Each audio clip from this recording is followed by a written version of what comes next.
global happenings today. We communicate, we analyze global news.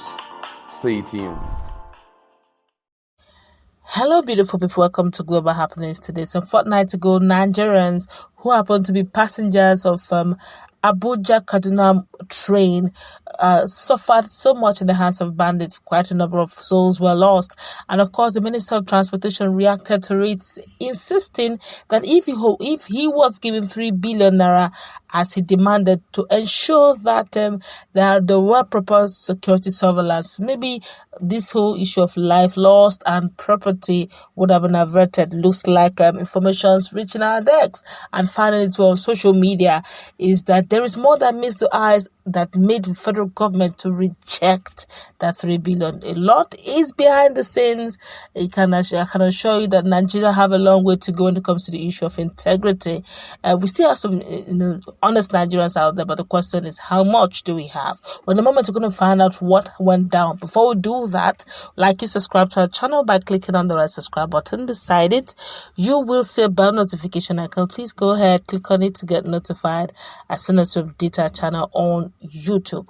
All right, quickly, let's hit the ground running. Amaechi, the Minister of Transportation, wanted to give a 3.7 billion naira rail security contract to a 2-year-old company which has a father, a mother, and a child as its directors, in addition to not having any track record of executing security surveillance project. However, it was rejected by the Federal Executive Council (FEC) after the Abuja-Kaduna rail attack, which occurred on Monday. The minister told journalists during an interview that he had predicted the attack and presented a memo to FEC for the procurement of security equipment, but it was rejected. Minutes after the meeting, cited by Punch and marked EC 2021-236 on September 24, 2021, presided over by Yemi Osinbajo, the vice president at a time when the president was out of the country for the United Nations General Assembly, showed that Amaechi proposed that a firm, Mojan Nigeria Limited, should be given the contract worth 3.7 billion naira, not million or billion. Incorporated on August 6, 2019 by Prince Godwin Memo, Chioma Memo, and George Memo, the firm had a turnover of only 84.9 million naira.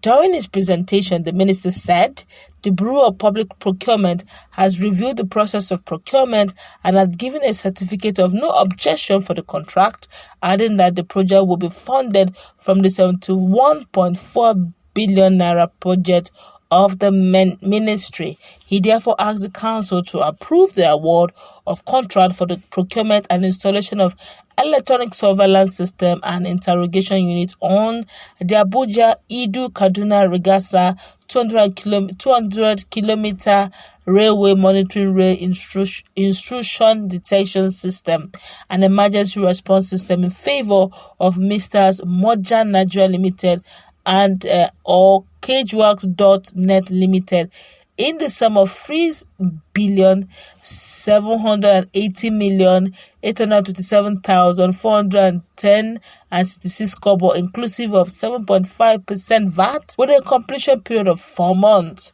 In contrast, other ministers were concerned about the ability of the firm to deliver and Amaechi's failure to give proper details of the equipment capacities.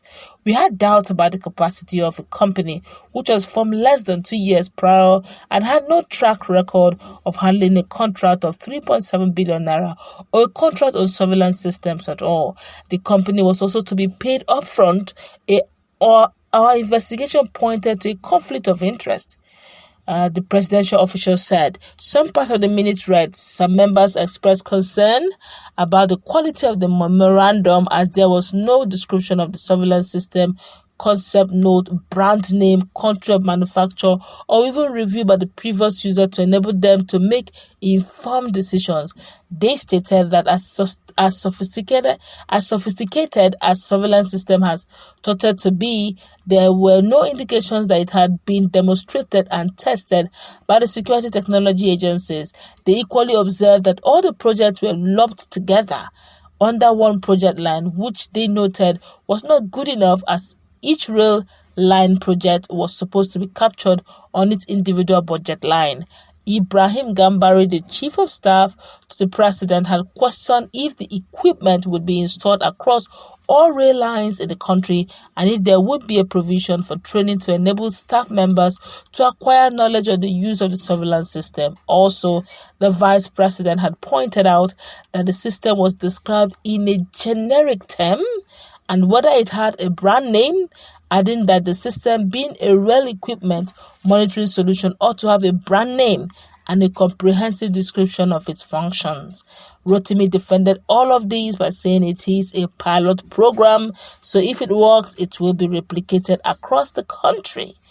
In his remarks, the vice president directed that in view of the observation raised by members, there was a need for the ministry to provide further description of the equipment, its brand name, manufacturer, and how it worked, the memo read. Hence, that was why they rejected that proposal. A proposal of that amount, 3.7 billion naira, from a company that just existed 2 years ago with the company director of mother, father, and child. Come on. It is in Nigeria we see such companies exist 2 years after and they are handling projects in billions. Come on, we can't continue like this. Now, you are calling it a pilot project. If it doesn't work, you said, after all, I called it a pilot project. We can't continue like this. We keep borrowing with just one intent. Well, he mentioned, first of all, called out first. He called out the federal government for rejecting his surveillance, his security ideology. And now they had to leak the memo to say, well, the reason why we rejected was because the company that was supposed to, install this stuff are just 2 years old, with the director not looking diverse and rich enough to defend the project. Don't forget that Gaba Damu had actually stylishly said something very unique. He said, we just look, don't you think that this whole issue of, going against the rail has internal connotation? It's not me that said it, it's Gaba Damu that said maybe this whole thing could be internally orchestrated. This issue of UGM security, just maybe, it's not far away. Maybe it is Nigeria is the problem of Nigerians. We may just be shocked if God is to review things the way He is. We may be shocked that this issue of banditry coming in. Maybe there was some sort of conspiracy somewhere that said, "Come to Nigeria where milk and honey is flowing," and they all came. And alas, milk and honey is truly flowing, and the indigenes are running away from the milk and honey. This is really sad. Nigerians have taken to the social media to respond. A whole lot of them are getting vexed. But then again, it's his word against the federal government. That's where we're going to wrap it up. Let's meet in our comments to show us a take. Do have a nice time.